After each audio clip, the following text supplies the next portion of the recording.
जय हिंद दोस्तों, welcome to IAS with Hari Mohan and institute for analytical studies. IAS की फुल फॉर्म है।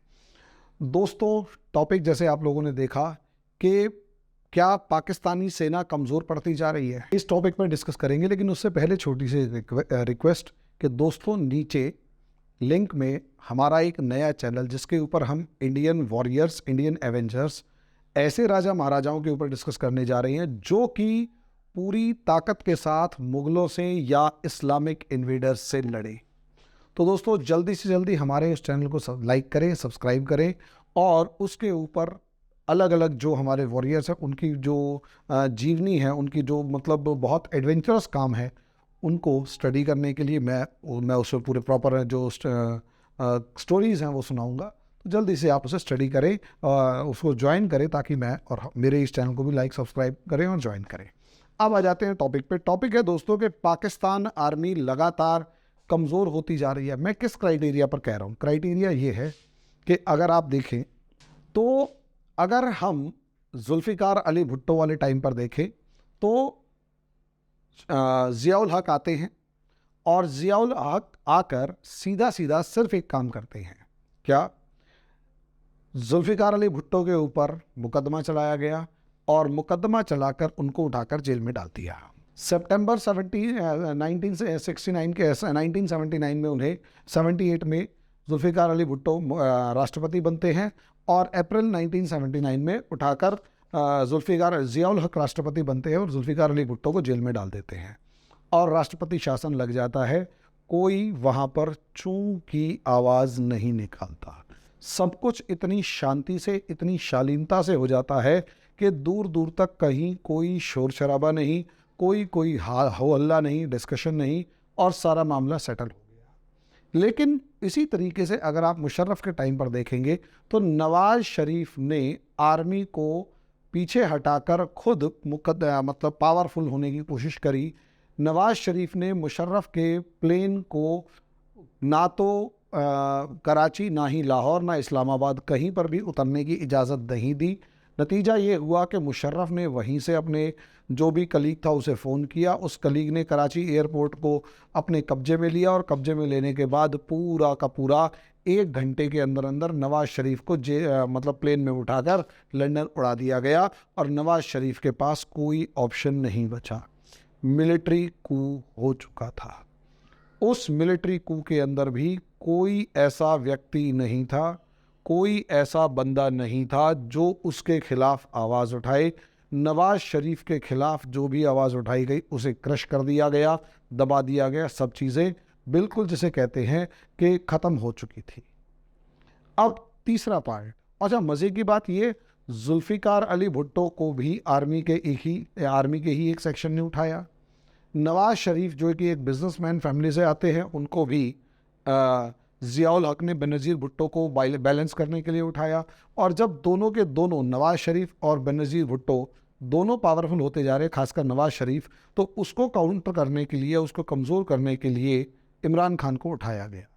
लेकिन इमरान खान के टाइम पर हमें दिखाई दे रहा है कि इमरान खान जिस तरीके से आर्मी की धज्जियाँ उड़ा रहे हैं, जिस तरीके से आर्मी के ऊपर सीधे सीधे आरोप लगा रहे हैं, जिस तरीके से आर्मी को जिसे कहते हैं कि करप्ट बता रहे हैं। और मज़े की बात ये, आर्मी ने एक कदम उठाया और कदम उठाने के बाद आर्मी जो है उसको अपना कदम पीछे हटाने पड़े। तो इसके पीछे का रीज़न क्या है? देखो दोस्तों, असलियत में समय एक साथ नहीं रहता, समय बदल चुका है।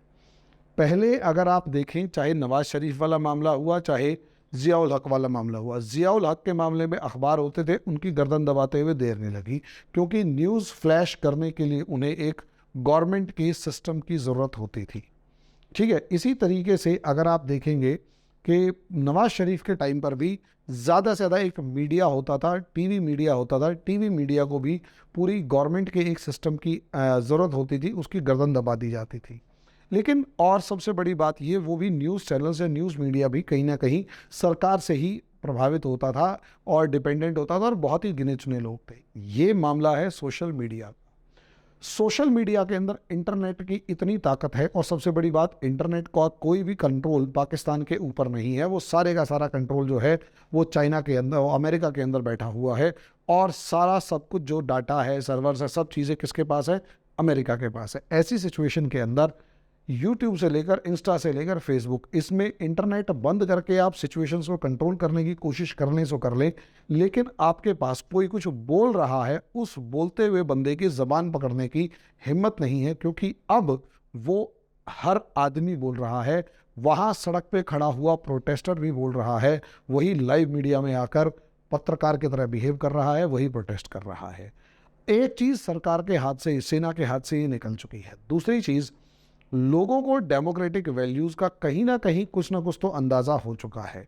अब सीधी सी बात यह है, नवाज़ शरीफ के अंदर अगर देखें तो नवाज़ शरीफ बहुत बढ़िया ऑरेटर नहीं था, फिर भी आर्मी के सपोर्ट से वो गद्दी पर बैठ गया। इमरान खान कैसा भी है, इसके साथ सबसे बड़ी एक खास बात है कि इमरान खान ऑरेटर बहुत अच्छा है।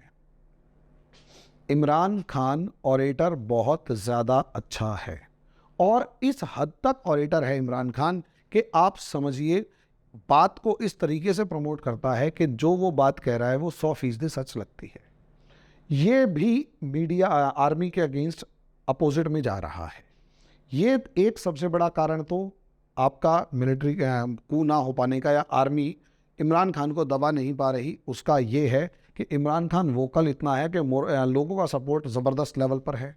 इमरान खान ने अपना मीडिया बेस, खासकर सोशल मीडिया का जो बेस है, वो इतना ज़बरदस्त बना रखा है कि अब आर्मी उसको काउंटर नहीं कर पा रही। तीसरा, इसमें कोई दो राय नहीं कि इमरान खान जो है उसके पीछे चाइना जैसा एक फोर्स है जो इमरान खान को बहुत तगड़े तरीके से सपोर्ट कर रहा है, क्योंकि इमरान खान जो है वो अमेरिका के अगेंस्ट है, और चाइना को इस टाइम पर पाकिस्तान में अपनी प्रेजेंस बनाए रखने के लिए इमरान खान की ज़रूरत पड़ेगी। और क्योंकि चाइना को अपनी प्रेजेंस बनाए रखने के लिए इमरान खान की ज़रूरत पड़ेगी, इसी वजह से चाइना भी सोशल मीडिया के मामले में ही सही इमरान खान को सपोर्ट करता हुआ नज़र आ रहा है। अब इन सब वजहों से, और जो डिबेट और डिस्कशन लगातार और बहुत ही ईजी वे में लोगों के सामने पहुंचती हुई नज़र आ रही हैं, इससे जो आर्मी का एक बड़ा मीडिया, एक आर्मी का जो बड़ा सेक्शन है, वो कहीं ना कहीं इमरान खान से इन्फ्लुएंस भी है, इसमें कोई दो राय नहीं। अब तीसरा, आर्मी की कमज़ोरियां हमारे को साफ तौर पर खैबर पख्तूनवा में तहरीक तालिबान पाकिस्तान की फॉर्म में दिखाई दे रही हैं। आर्मी की कमज़ोरियां हमें बलूचिस्तान के मामले में दिखाई दे रही हैं कि बलूचिस्तान में किस तरीके से बलोच सोल्जर्स जो हैं वो 100 सैनिकों को एक बार में उड़ा देते हैं, उनकी चौकियों पे कब्जा कर लेते हैं, एरियाज़ पे कब्जा कर लेते हैं। सिंध लिबरेशन आर्मी है, वो भी किसी तरीके से कम नहीं है। कश्मीर के अंदर से कहाँ तो कश्मीर की किसी भी मामले में पाकिस्तान ऑक्यूपाइड या गिलगित बाल्तिस्तान की बात कर रहा हूँ कि कभी किसी तरीके की कोई आवाज़ उठते हुए नज़र नहीं आती थी। लेकिन अब अगर आप मोटे तौर पर देखें तो कश्मीर से भी खुली तौर पर बगावत की आवाज़ें साफ साफ नज़र आ रही हैं। अब आप अंदाज़ा लगा कर देखिए, सिंध हो गया, बलूचिस्तान हो गया, पंजाब हो गया, खैबर पख्तूनवा हो गया, ये सब चीज़ें हो गई जहाँ से बगावत की आवाज़ें आ रही हैं, और इन सब जगहों पर आर्मी जो है वो हल्की पड़ती हुई नज़र आ रही है। अब आप खुद सोच कर देखो, आर्मी हल्की पड़ती हुई नज़र आ रही है। लेकिन आर्मी ने अपना जो सबसे ज़्यादा स्ट्रांग होल्ड बना रखा था, वो इस लेवल पर बना रखा था अपनी सबसे ज़्यादा स्ट्रांग पोजीशन, कि वो आज नहीं तो कल इंडिया से लड़ेंगे, हिंदुओं को हराएंगे, गजवाए हिंद फहराएंगे, और पता नहीं कौन कौन सी वो एक प्रोपेगेंडा अपने अपने इलाकों में चला रखा था। लेकिन उस सब के लिए आर्मी कहती थी हमें पैसा दो, हमें ताकत दो, ताकि हम ये सब कुछ कर सकें। लेकिन हुआ ये कि आर्मी के अंदर इंटरनली इतना ज़बरदस्त करप्शन हो गया कि आर्मी खुद ही अपने आप को खड़ा नहीं रख पा रही। और दूसरी सबसे बड़ी बात, इस चीज़ को समझिए कि जिस तरीके से मोदी जी ने या बीजेपी गवर्नमेंट ने या इंडिया ने, जो भी आप नाम ले, मोदी जी ने जिस तरीके से 370 को उठा के डस्टबिन में फेंक दिया और पूरी सिचुएशंस को क्लैप्स करवा दिया, मतलब पूरी सिस्टम को एक नया सिस्टम इस्टेब्लिश करने की बात कर दी, पाकिस्तान रहकर भी कुछ नहीं कर पाया, बहुत मतलब चाह कर भी कुछ नहीं कर पाया। इतनी ज़बरदस्त नाकेबंदी कर दी, इतनी ज़बरदस्त उनकी जिसे कहते हैं बांध के खड़ा कर दिया भारत ने। इससे अब आर्मी से उम्मीद की जा रही थी कि आर्मी हमला करे और जवाब दे। तो सवाल ये है, आर्मी हमला करने की कोशिश करे भी तो किस दम पर करे, कि आर्मी हमला कर भी देगी तो कहीं ना कहीं सिचुएशंस जो हैं वो उल्टी पड़ जाएंगी। अब यहाँ से अगला पॉइंट यहाँ पर ये कि आर्मी जो है, दूसरा पार्ट क्या हुआ, इन्होंने पुलवामा किया तो उठा के घर में घुस के मारा, पठानकोट किया तो घुस के मारा, और तीसरी बात वो जो क्या नाम है जनरल बाजवा के मामले में कहा कि जब वो अभिनंदन पकड़ा गया तो बाजवा कमरे में आए तेज़ी से आए, पैर कांप रहे थे, पसीने से नहाए हुए थे, और जिस तरीके से उन्होंने कहा कि इसको जाने दो, वरना युद्ध करने के लिए अगले 2 घंटे में युद्ध के लिए तैयार हो जाओ, और हमारे पास तेल में टैंक में तेल नहीं है, डीजल नहीं है, जाएंगे कैसे, गोला बारूद नहीं है, और पता नहीं क्या क्या। शॉर्ट में demoralised state of army man है। और यकीन मानिए, आर्मी मैन की डीमोरलाइज्ड स्टेट होने की वजह से ही जो लोअर रैंक ऑफिसर्स हैं वो इस टाइम पर इमरान खान से एग्री कर रहे हैं करप्शन के चार्जेस में और दूसरे चार्जेस में। यही कारण है अपने सीनियर ऑफिसर से वो इस टाइम पर कमांड नहीं ले पा रहे हैं। जब भी मुशर्रफ का टाइम हुआ या कुछ भी हुआ, मुशर्रफ के टाइम पर आर्मी का कंट्रोल आईएसआई से लेकर सारे के सारे ऑर्गेनाइजेशंस पर था। यहाँ पर असीम मुनीर का जो कंट्रोल है वो अलग अलग मामलों में कहीं पर बहुत ज़्यादा नहीं है। और जिस तरीके से इस टाइम पर आर्मी खड़ी हुई है पाकिस्तान की, हालत उसकी ख़राब है।